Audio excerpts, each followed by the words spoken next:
नमस्कार साथियों, आप सभी का स्टडी चैंपियन एकेडमी के परिवार में स्वागत है। तो भाई जैसा कि आज हम देखने वाले 18 मार्च शिफ्ट 1 के बारे में। 18 मार्च शिफ्ट 1 का जो पेपर था, इसके अंदर कैसे कंप्यूटर के क्वेश्चंस आए थे उनको हम लोग डिस्कस करने वाले हैं। आज बिना कमेंट लिए हम बढ़ेंगे आगे और चलते हैं, देखते हैं कि कितनी टाइम में हम लोग इस वीडियो को एंड कर पाते हैं।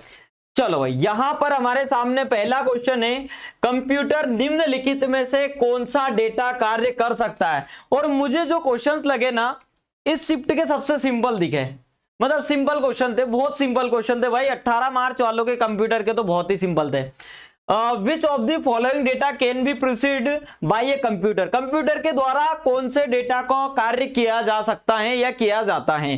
भाई ये क्वेश्चन तो कौन नहीं लगा पाएगा जिसने जरा सा भी कंप्यूटर पढ़ा हुआ है। देखो, व्यक्तिगत स्तर पर डेटा का संग्रह करना, सीधे लोगों से डेटा विश्लेषण करना, एक कंप्यूटर डेटा को स्वीकार कर सकता है, डेटा को स्टोर कर सकता है, डेटा को इच्छानुसार प्रोसेस कर सकता है, डेटा लोगों से लिया गया था। अब देखो भाई, इसमें लगाना था आप लोगों को कॉमन सेंस, क्योंकि इसके अंदर जो ऑप्शंस है वो उसी प्रकार दिखाई दे रहे हैं जिस प्रकार एक दूल्हे को अपनी सारी सालियोन दिखाई देती है, सभी खूबसूरत, ठीक है, उसी प्रकार से। तो ये यहां पर देखो, व्यक्तिगत स्तर का डेटा संग्रह, व्यक्तिगत स्तर पर डेटा को संग्रह करने कंप्यूटर जाएगा क्या अलग अलग व्यक्ति के पास? व्यक्ति खुद कंप्यूटर के पास आएगा? बात कुछ हजम सी नहीं हो रही पूरी तरीके से, क्योंकि जब दूसरा अच्छा ऑप्शन हो तो व्यक्ति क्यों उसको खाने जाएगा, है ना। सीधे लोगों से डेटा विश्लेषण करना, जाके बात करेगा, भाई एक काम करो, डेटा दे दो मुझे, मैं विश्लेषण करता हूं, ठीक है। एक कंप्यूटर डेटा को स्वीकार कर सकता है। हाँ भाई, अगर तुम दे रहे हो डेटा, वो स्वीकार करेगा, डेटा को स्टोर कर लेगा अपने पास में, डेटा को इच्छा अनुसार प्रोसेस इन द सेंस की जिसमें प्रोसेस करवाना है उसमें प्रोसेस वो करेगा, जैसे हम चाहते हैं उस हिसाब से वो प्रोसेस करके देगा हमारी इच्छा के अनुसार। ये बात हमको हुई हजम और ये था इसका right answer. Option number 3 is the right answer, ठीक है। चलो भाई, नेक्स्ट पर हम बढ़ते हैं। निम्न में से कौन सा स्थायी भंडारण का प्रतिनिधित्व करता है? निम्न में से कौन सा स्थायी भंडारण का प्रतिनिधित्व करता है? स्थायी भंडारण मतलब क्या होती है? Following is a permanent storage. अब परमानेंट स्टोरेज की बात आ रही, तो परमानेंट स्टोरेज का भंडारण कौन कर सकता है? Main memory, cache memory, RAM या फिर हार्ड डिस्क। देखो भाई, ये सब कोई परमानेंट नहीं कर सकते। हार्ड डिस्क परमानेंट कर सकता है, जब तक है जान डेटा को रखूंगा हमारे पास सेव, ठीक है। तो परमानेंट स्टोरेज कौन कर सकता है? हार्ड डिस्क कर सकता है। थोड़ा सा कॉमन सेंस लगाने वाला क्वेश्चन है, मेन मेमोरी मत देना, ठीक है, कोई भी। चलो, और मेन मेमोरी को ही तो रैम बोलते हैं, दोनों उसने एक ही जगह पे दे दिया। रोम का पूर्ण रूप क्या है? बताओ कितने रद्दी, मतलब मजे आ गए होंगे 18 मार्च वालों को तो। रोम का पूर्ण रूप क्या है? Read only memory. कहां पर है? रीड ओनली मेमोरी, ठीक है। रोम का पूर्ण रूप क्या है? Read only memory. हाँ भाई, इतने सिंपल क्वेश्चन है कि आज तो मेरे को, मेरी इच्छा ही नहीं हो रही कि इस पे मैं थ्योरी दूं। जैसे डेली हम लोग एक क्वेश्चन पे इतनी सारी थ्योरी लेते हैं, तो क्वेश्चन भी ऐसा हो तो थ्योरी देने में मजा आया। भाई लड्डू प्रश्न में क्या ही थ्योरी दी जाए, है ना। तो आज मैं थोड़ा सा हैंडल कर लेना आप लोग, है ना, थ्योरी ना देते हुए। चलो, डायनेमिक रैम में मेमोरी कंट्रोलर कितनी बार मेमोरी को रिफ्रेश करता है? डायनेमिक रैम में मेमोरी कंट्रोलर कितनी बार मेमोरी को रिफ्रेश करता है? तो ये करता है प्रति सेकंड 1000 बार, 1000 टाइम्स पर सेकंड। अगर ये क्वेश्चन किसी को याद हो तो बताओ, इसका राइट आंसर भी दिया था और उस समय शायद, मुझे जहां तक याद है, पूजा वर्मा ने इसका राइट आंसर दिया था जब ये क्वेश्चन मैंने कवर करवाया था। और ये वही क्वेश्चन है, 1000 टाइम्स पर सेकंड क्या करता है? मेमोरी कंट्रोलर में मेमोरी रिफ्रेश करता है डायनेमिक रैम में। तो ये एस रैम होती है और डी रैम होती है। ये पार्ट हमने मेमोरी वाला पढ़ा हुआ है बहुत अच्छे से, और अभी मैंने 2-3 दिन पहले के जो पटवारी का पेपर करवाया था, 3 दिन पहले, उसके अंदर इसकी पूरी रामायण मैंने आप लोगों को करवाई थी। तो जो मेरे साथ डेली अपडेट है उनको तो पता ही है कि मैं कितनी थ्योरी देता हूं, और मेरी क्लास पिछली क्लास से कनेक्ट रहती है, क्योंकि मैं जो एक क्लास में करवा देता हूं वो फिर 7-8 दिन तक रिपीट नहीं करता हूं। फिर मुझे लगता है आप लोग भूल गए होंगे, तब फिर रिपीट करता हूं, ठीक है। तो डायनेमिक रैम, तो रैम के 2 प्रकार होते हैं। एक होती है हमारे पास में एस रैम, एक होती है डी रैम। है ना, डायनेमिक रैंडम एक्सेस मेमोरी और स्टैटिक रैंडम एक्सेस मेमोरी। इस मेमोरी का प्रकार वैज्ञानिक कार्यों के लिए या फिर इसरो वगैरह में किया जाता है, बार बार रिफ्रेश की आवश्यकता नहीं होती है, थोड़ी सी ये महंगी भी होती है, लेकिन डीरैम का प्रकार नॉर्मल माइक्रो कंप्यूटर्स में किया जाता है, इसको बार बार रिफ्रेश की जरूरत लगती है। और इसको कितनी बार मेमोरी को रिफ्रेश करता है मेमोरी कंट्रोलर, तो प्रति सेकंड 1000 बार इसको क्या करता है, रिफ्रेश करने का काम करता है। नेक्स्ट क्वेश्चन, कंप्यूटर नेटवर्क की तैनाती के आधार पर निम्न में से कौन सा वायरस विनाशकारी हो सकता है? Boot sector virus, incidental virus, worm virus, file virus. Question को समझने की जरूरत है। कंप्यूटर नेटवर्क की तैनाती के आधार पर निम्न में से कौन सा वायरस विनाशकारी हो सकता है? देखो भाई, बूट सेक्टर वायरस बूटिंग के समय होगा, जब सिस्टम को ऑन किया जाता है तभी ये काम करता है। अगर सिस्टम ऑन है और उस समय आप पेन ड्राइव लगा के इंजेक्ट कर रहे हो, ले भाई वायरस डाल दिया, नहीं हो पाएगा। ये कब होगा कि जब आप सिस्टम को चालू कर रहे हो, जब बूटिंग की प्रोसेस हो रही है, उसी समय ये वायरस अपनी क्या करता है, अपनी कलाएं दिखाता है। जिस प्रकार से नवरात्रि के समय प्रेत आत्माएं दिखाती है, उसी प्रकार से ये बूटिंग के समय अपनी शक्तियां दिखा पाता है, अदरवाइज इसकी शक्तियां नहीं चलती है। अब ये इंसिडेंटल वायरस के बारे में हमने जो क्वेश्चन आया हुआ था वो पढ़ा हुआ था, इंसिडेंटल वायरस। फाइल वायरस वो होता है जैसे मैक्रो है ना, ये फाइल वायरस हो जाएगा जो फाइलों को इन्फेक्ट करता है। उसी प्रकार से वॉर्म होता है ना, वॉर्म वायरस होता है। वॉर्म वायरस क्या करता है, सेल्फ रिप्लिकेट होता है। क्या होता है, सेल्फ रिप्लिकेट होता है, खुद की कॉपीज बनाता है और ये डिवाइस में चला जाता है। जब नेटवर्क की तैनाती हो, जब नेटवर्क से कनेक्ट हो, तब वॉर्म काम करता है। सबसे खतरनाक वायरस होता है, सिस्टम में चला जाएगा और पूरे सिस्टम को भर देगा, इतनी अपनी कॉपीज बनाएगा। इनमें से सबसे छोटी और तेज मेमोरी कौन सी है? सबसे छोटी और सबसे ज्यादा स्पीड वाली मेमोरी कौन सी है? और इसको कौन नहीं जानता भाई, कौन नहीं जानता इसको? कैश मेमोरी सबसे छोटी और सबसे तेज होती है और इसको आप लोग अच्छे से जानते हो। सिस्टम के बीच में और मेन मेमोरी के बीच में ये रहती है, जिस पर कार्य किया जाता है, सिस्टम को जिसकी बार बार जरूरत लगती है उसको ये अपने पास स्टोर करके रखती है और सिस्टम ने जैसे ही मांगा, लो मालिक पकड़ो हाजिर है, उस प्रकार का ये काम करती है। तो ये कैश मेमोरी होती है। ठीक है, कौन सी मेमोरी होती है? Cache memory. निम्नलिखित में से कौन सी वॉलेटाइल मेमोरी है? मतलब देख रहे हो क्वेश्चन, देखो आप क्वेश्चन देखो आप लोग कैसे कैसे क्वेश्चन है। Volatile, non volatile. अच्छा, सेमीकंडक्टर मेमोरी याद करो, याद करो। अब तो आप लोगों को याद आ गई होगी कि वॉलेटाइल मेमोरी कौन सी होती है और सेमीकंडक्टर में कौन सी आएगी। तो इसका आंसर क्या बन जाएगा? सेमीकंडक्टर में, सेमीकंडक्टर मेमोरी है ना। अब सेमीकंडक्टर में इसने ऑप्शन ही दोनों एक जैसे दे दिए। क्या कर दिया इसके अंदर? हाँ जी, ऑप्शन ही एक जैसे दे दिए इसने, वॉलेटाइल और नॉन वॉलेटाइल, है ना। नॉन वॉलेटाइल में कौन सी आ जाती है आपकी? सबको पता है, रोम वगैरह आ जाएगी, है ना। तो वॉलेटाइल में कौन सी आ जाएगी? रैम आ जाएगी। कौन सी वॉलेटाइल मेमोरी है? कौन सी वॉलेटाइल मेमोरी है? तो वो कौन सी आपकी? रैम है। Semiconductor memory, RAM, random access memory.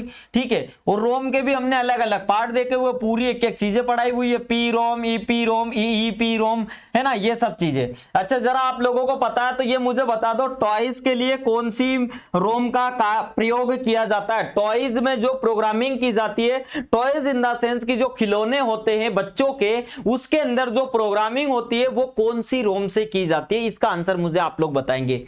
चलो नेक्स्ट पर, सेमीकंडक्टर मेमोरी के बारे में निम्न में से कौन सा कथन असत्य है? असत्य बताना है भाई। इसे बाहरी मेमोरी के रूप में भी जाना जाता है। अच्छा, सेमीकंडक्टर को बाहरी मेमोरी के रूप में भी जाना जाता है। कंप्यूटर सेकेंडरी मेमोरी के बिना नहीं चल सकता। कंप्यूटर सेकेंडरी मेमोरी के बिना नहीं चल सकता। बिजली बंद होने पर भी डेटा स्थायी रूप से संग्रहित स्टोर किया जाता है। Secondary memory non volatile memory होती है। बताओ भाई, असत्य कौन सा है? Computer can not run without secondary memory, और यह बात इसकी असत्य है। जरूरी थोड़ी है कि हमने सेकेंडरी मेमोरी नहीं लगाई तो भैया सिस्टम चलेगा ही नहीं, चलेगा वो तो, उसको क्या दिक्कत है? सेकेंडरी है वो तो भाई, ये स्टेपनी की तरह काम कर रही है, स्टेपनी हो के ना हो उसको क्या मतलब है ना। ये 4 टायर तो चल रहे हैं ना गाड़ी में, तो ये तो स्टेपनी है, तो स्टेपनी नहीं रहेगी तो ऐसा थोड़ी है कि बिना स्टेपनी के कार आगे बढ़ेगी नहीं, बढ़ेगी भाई। जिंदगी है तो जीवन है, चलता रहेगा, है ना। तो वही चीज होती है कि कंप्यूटर सेकेंडरी मेमोरी के बिना नहीं चल सकता, ये बात क्या है? असत्य है। ठीक है, ये बात क्या है, असत्य, ये झूठ है। कंप्यूटर आर्किटेक्चर में मदरबोर्ड से आप क्या समझते हैं, मदरबोर्ड से आप क्या समझते हैं, बताओ भाई, कितना अच्छा क्वेश्चन है, बताओ बताओ। के अंदर एक प्रिंटेड सर्किट बोर्ड होता है, सिस्टम के अंदर printed circuit board inside the system, image inside the system नहीं होती है, सिस्टम के अंदर ऑर्डर, सिस्टम के अंदर डेटा, एक प्रिंटेड सर्किट बोर्ड होता है ना, जैसे फोटो दिखाया था मैंने आपको मदरबोर्ड का, तो सिस्टम के अंदर प्रिंटेड सर्किट बोर्ड होता है। भाई साहब ये तो मतलब क्या ही 18 मार्च वालों को तो लड्डू दे दिया इनने। अब देखो आगे, IPv6 एड्रेस की लंबाई कितनी होती है, बताओ क्वेश्चन बताओ। ये IPv6 को, ये तो आप लोगों के कान से खून आने लगा था, इतनी बार मैंने बोल दिया था। IPv6 एड्रेस की लंबाई कितनी होती है, 128 बिट होती है, और इसमें कोलोन का प्रयोग किया जाता है। 8 ग्रुप होते हैं इसमें, ईच ग्रुप 2 बिट के फॉर्म में होता है, और ये सारी चीजें तो अच्छे से पड़ी हुई है। हेक्साडेसिमल के फॉर्म में इसमें क्या रहते हैं, IP रहते हैं IPv6 के अंदर। वही 32 बिट में कौन सा रहता है, IPv4 रहता है।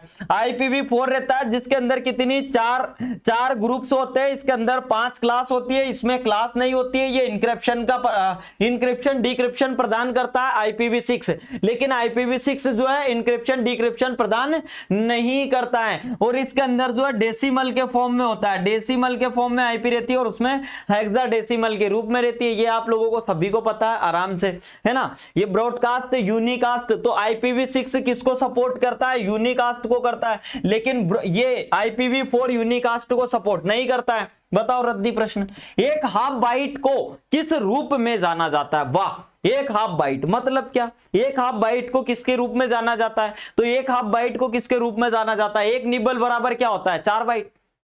समझ रहे हो बात को, एक निबल बराबर 4 बाइट। ये भी रटवा के आपके कान से खून आया था, तो ये एक निबल के बराबर। वेब पेज लिखने के लिए निम्नलिखित में से किसका यूज किया जाता है, ओ भाई देखो ये क्वेश्चन तो देखो आप लोग, HTML हाइपरटेक्स्ट मार्कअप लैंग्वेज कितनी बार बताया वेब पेज लिखने के लिए।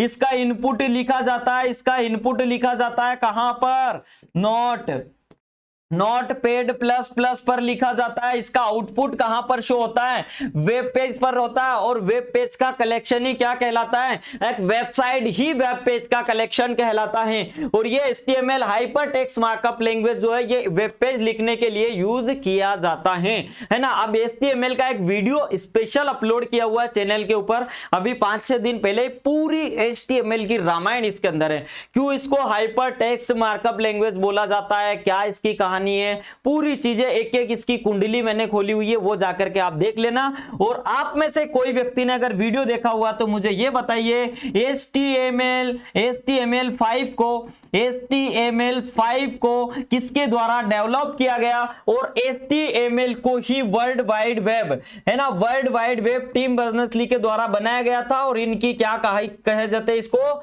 Backbone of world wide web कहा जाता है, किसको, HTML को ही कहा जाता है। ठीक है जी, वर्तमान में HTML का 5 वर्जन काम कर रहा है, और सब वर्जन की बात करें तो 5.4। MS एक्सेल में अतिरिक्त लंबे टेक्स्ट को कई लाइनों में रैप करने के लिए किस फीचर का उपयोग किया जाता है। MS एक्सेल के अंदर अतिरिक्त लंबे टेक्स्ट को लाइनों में रैप करने के लिए किस फीचर का उपयोग किया जाएगा, word wrap, wrap text, letter wrap, या फिर टेक्स्ट रैप, बता दो भाई, इसका तो आंसर बता दो, है ना। वर्ड रैप का प्रयोग किसमें होता है, MS वर्ड के अंदर होता है। रैप टेक्स्ट का प्रयोग किसमें होता है, MS एक्सेल के अंदर, MS एक्सेल के अंदर होता है। वर्ड रैप का किसमें होता है, MS वर्ड के अंदर होता है। ये एक प्रोसेसिंग सॉफ्टवेयर है MS वर्ड, और ये क्या है, एक स्प्रेडशीट सॉफ्टवेयर है। कैसा सॉफ्टवेयर है, एक स्प्रेडशीट सॉफ्टवेयर है।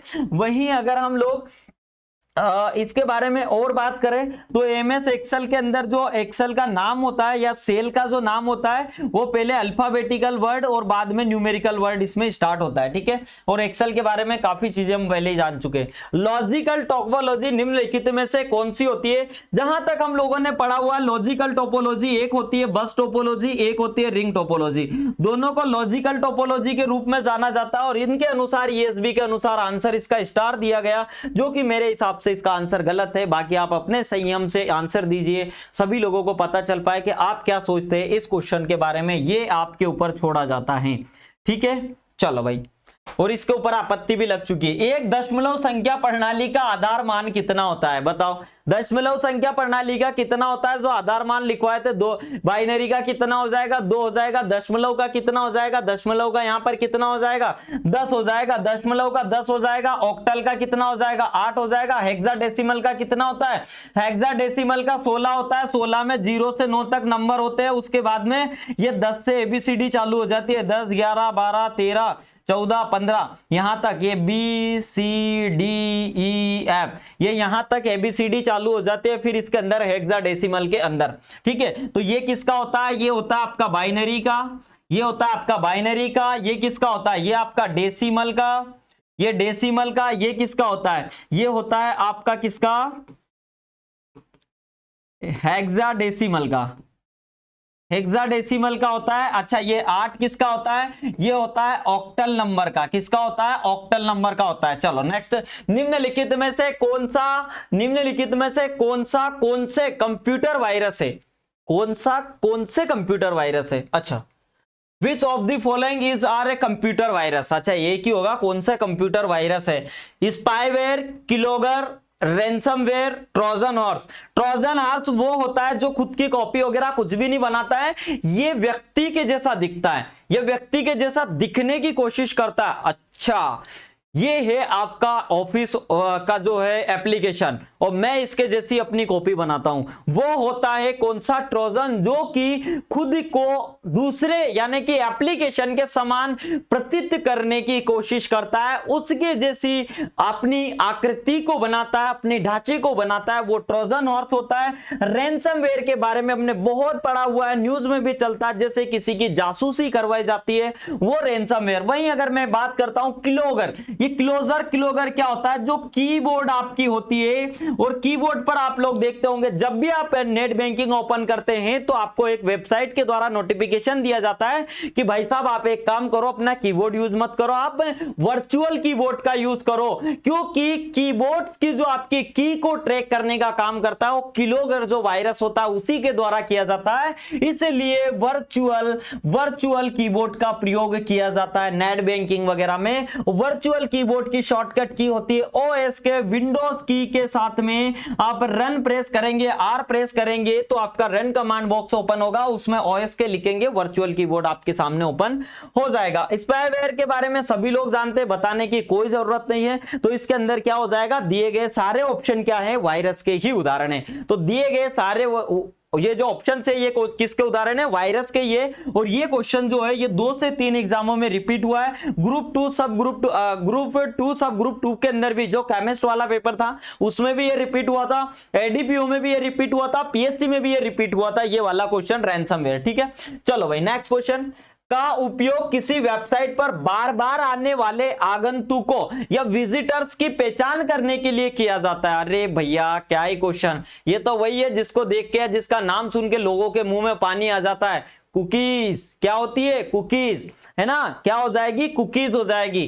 तो ये क्या होती है, जो विजिटर्स के बार बार आने या विजिटर्स की जो पहचान करने के लिए किया जाता है, कुकीज होती है, जो कि किसी भी वेबसाइट के द्वारा क्लाइंट के सिस्टम के अंदर स्टोर कर दी जाती है। जब आपने फर्स्ट टाइम, जैसे आप क्लाइंट हो है ना, आप क्लाइंट हो, आपका ये फोटो बनाता हूं मैं यहां पर, ये डुड्डू लाल, ठीक है, डुड्डू लाल बड़े बड़े बाल रखता है लड़की की तरह, ठीक है, ये लड़की की तरह बड़े बड़े बाल रखता है भगता हुआ।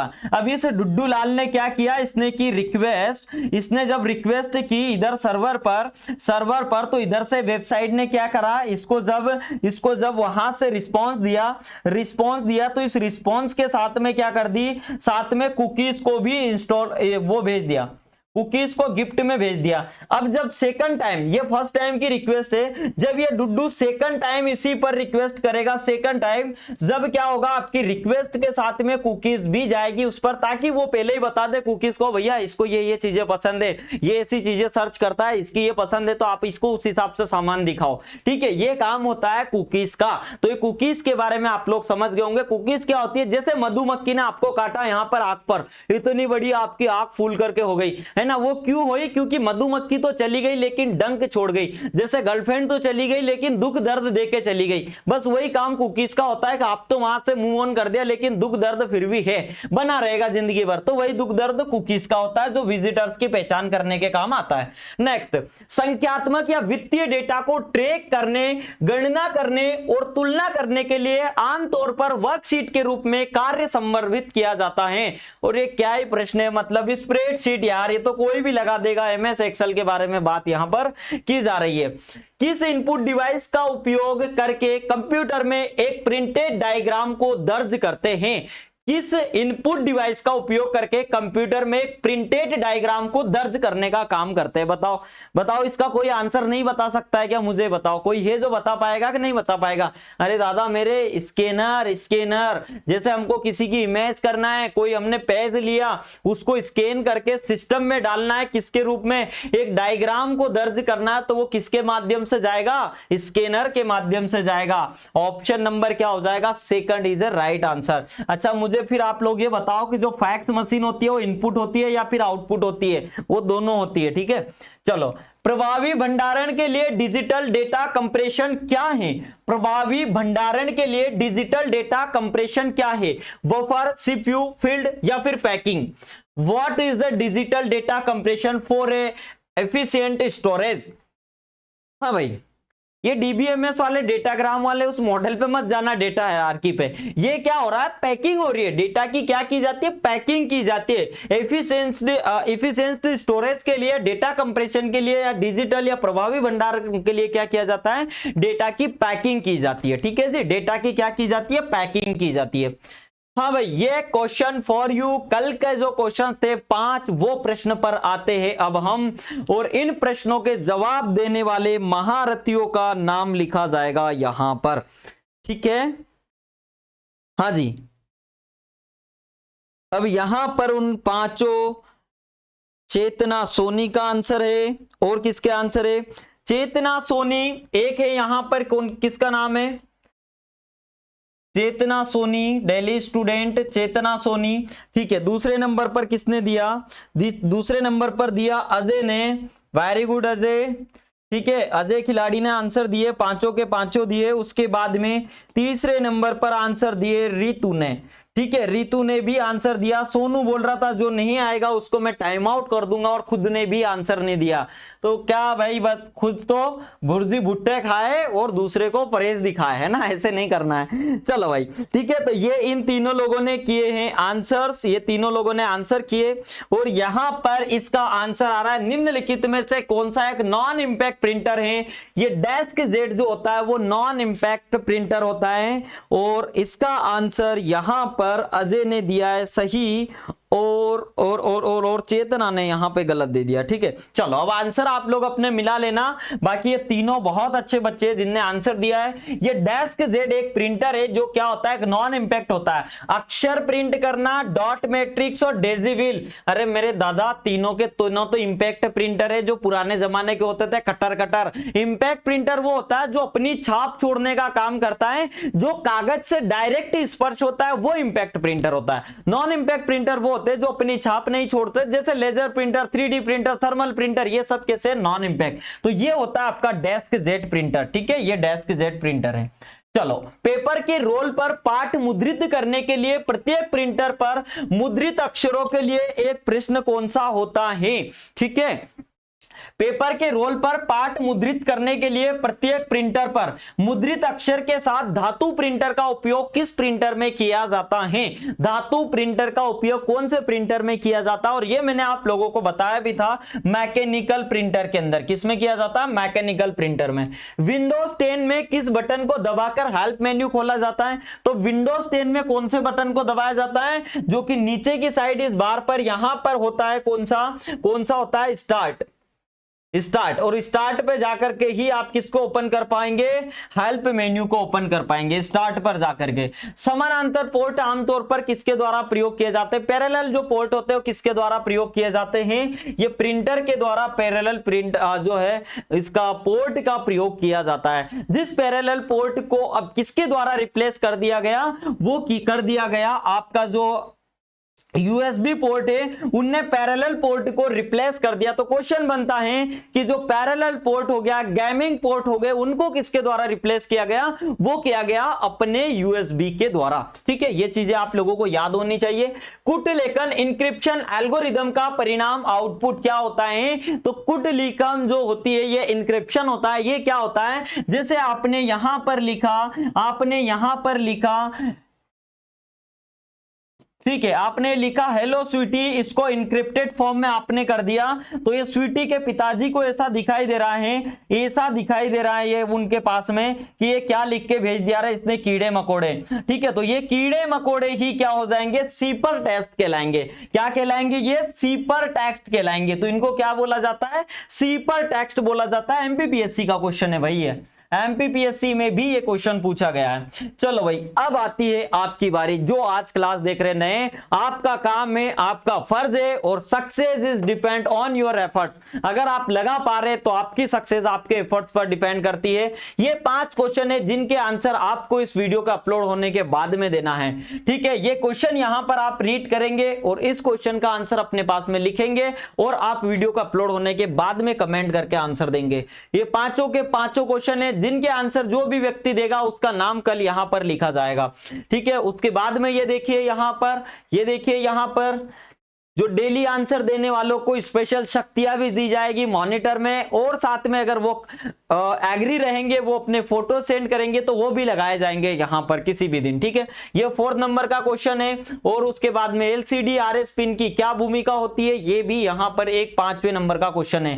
पांचों क्वेश्चन है, पांचों के आंसर आप लोगों को देने हैं, मतलब देने ही हैं। जो भी वीडियो देख रहा है भाई, मुझे आप एक छोटी सी कमेंट करके जरूर बताइएगा वीडियो आपको कैसा लगा।